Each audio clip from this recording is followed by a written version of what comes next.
ఎవరికైనా భూములు ఇస్తే వాళ్ళకి తక్కువకి దోచిపెట్టారు అన్నటువంటిది జగన్ టైంలో ఇస్తే రాసుకొచ్చేది జ్యోతి. అదే చంద్రబాబు గారి టైంలో ఇస్తే రాష్ట్ర ప్రయోజనాల కోసం అని రాసేది. ఇప్పుడు అట్లాగే ఆంధ్రజ్యోతికి ఇచ్చే భూమి కూడా రాష్ట్ర ప్రయోజనాల కోసమే అనుకుంటా. సాక్షి కథనాన్ని ప్రొజెక్ట్ చేసింది, ఆంధ్రజ్యోతి సమాధానం అయితే చెప్పలేదు. వాస్తవంగా 2012 అంటే ఎవరున్నారు అప్పుడు? కిరణ్ కుమార్ రెడ్డి ముఖ్యమంత్రి. రాజశేఖర రెడ్డి చనిపోయాక రోసే ముఖ్యమంత్రి, రోసే దిగిపోయాక కిరణ్ కుమార్ రెడ్డి ముఖ్యమంత్రి. ఆ టైంలో అప్పటి ప్రభుత్వం 1.5 ఎకరాలు కేటాయించిందంట ఆంధ్రజ్యోతికి. అంటే దానికి డబ్బులు మరి ఎంతో రాయలే దీంట్లో, మరి వీళ్ళకి కూడా తెలుసో తెలియదు. వీళ్ళు రాసుకొచ్చింది, లేకపోతే నిన్నటి నుంచి జనసేన వాళ్ళు కూడా జనసేన తెలుగుదేశం వాళ్ళు సోషల్ మీడియాలో చెప్పుకొస్తుంది. అప్పట్లో ఆ రోజునున్న మార్కెట్ విలువ ప్రకారం ఆంధ్రజ్యోతి కొంది, దాంట్లో కొంత భూమి ఎన్హెచ్ నేషనల్ హైవేస్కి పోయింది. దాంతో ఏమీ కన్స్ట్రక్ట్ చేయకపోతే వేరే భూమిని కేటాయిస్తే ఆ భూమిని తర్వాత వచ్చినటువంటి జగన్ క్యాన్సిల్ చేస్తే దాన్ని ఇప్పుడు ఇచ్చారు అన్నటువంటిది రాసుకొచ్చారు. అయితే అసలు విషయం వీళ్ళు రాసుకొస్తుంది ఏంటంటే, ఆంధ్రజ్యోతి ఎండి తమ సంస్థ కార్యాలయం కోసం ఇవ్వాలని కోరితే అమోద పబ్లికేషన్స్కి డిసెంబర్ 12 రెవెన్యూ శాఖ జీఓఎంఎస్ నెంబర్ 492 జారీ చేసింది 2012లో. అప్పటి ప్రభుత్వం 1.5 ఎకరాలు కేటాయించింది, కానీ అందులో ఎటువంటి నిర్మాణం చేయలేదు.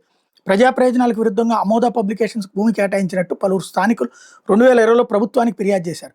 దీంతో అప్పుడు వైఎస్ఆర్సీ ప్రభుత్వం దీని మీద విచారణ జరిపి నిబంధనలకు విరుద్ధంగా కేటాయింపు జరగడంతో కేటాయించిన 8 ఏళ్ల తర్వాత కూడా దాన్ని వినియోగించలేదని తేల్చి ఆ కేటాయింపును రద్దు చేసింది. దీనిపై అమోద పబ్లికేషన్స్ హైకోర్టును ఆశ్రయించింది.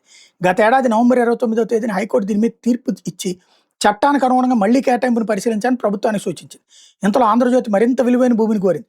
పరదేశీపాలెం వద్ద ఇచ్చిన భూమిలో 74 సెంట్లు జాతీయ రహదారుల శాఖ బఫర్ జోన్లో ఉంది కాబట్టి వినియోగించుకోలేకపోయామని, ప్రత్యామ్నాయంగా పరదేశీపాలెం సర్వే నెంబర్ 168/3లోని ప్రభుత్వ భూమి 24 సెంట్లు, సర్వే నెంబర్ 203/2లో ఉన్నటువంటి ఏపీ హౌసింగ్ బోర్డు కాలికి చెందిన 50 సెంట్లు కావాలని కోరారు.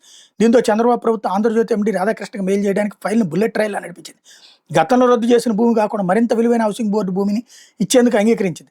వెంటనే సర్కార్ పెద్దలు హౌసింగ్ బోర్డును ఒప్పించారు. అందుకు ప్రతిగా హౌసింగ్ బోర్డుకు సర్వే నెంబర్ 168/1లో 64 సెంట్ల ప్రభుత్వ భూమిని మార్పిడి ఎక్స్చేంజ్ కింద ఇచ్చేందుకు ఒప్పించారు. కోర్టు తీర్పు రావడానికి ముందే అక్టోబర్ 30వ తేదీన జరిగిన PALMA AP land management authority సమావేశంలో భూమి మార్పిడికి ప్రతిపాదన ఆమోదం తెలిపారు. కోర్టు తీర్పు రాకుండా ఈ కేటాయింపై నిర్ణయం జరిగిందనడానికి ఇదే నిదర్శనం. ఇప్పుడు కోర్టు తీర్పును సాగ్గా చూపి భూమి ఇచ్చేశారు.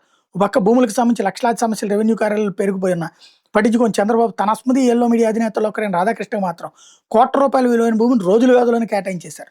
నవంబర్ 29న కోర్టు తీర్పు వస్తే 12 రోజుల్లోనే దానిపైన ఆయన కోరిన విధంగా వేరే చోట వేరే సంస్థ భూమిని తీసుకుని మరి ఇచ్చేశారు. భూములకు సంబంధించి ఇలాంటి తీర్పులు వేలల్లో ఉన్నా వాటి వైపు కన్నెత్తి చూడని ఉన్నతాధికారులు ఆంధ్రజ్యోతి రాధాకృష్ణ ఫైల్ నిబంధనలు పక్కన పెట్టి మరి ఆగమేఘాల మీద ఆమోదించేలా చేశారన్నటువంటిది రాసుకొచ్చింది. అదే వైసీపీ వాళ్ళకి ఎవరికైనా జరుగుంటే జ్యోతి రాసేది, ఇప్పుడు వీళ్ళది కాబట్టి రాసింది. ఇప్పుడు నైతికత ఉంటుంది ఆ జ్యోతికి అంటే మేము ఏం చేసినా రైట్ అనేటటువంటిదే కాబట్టి ఏం కాదు అక్కడ.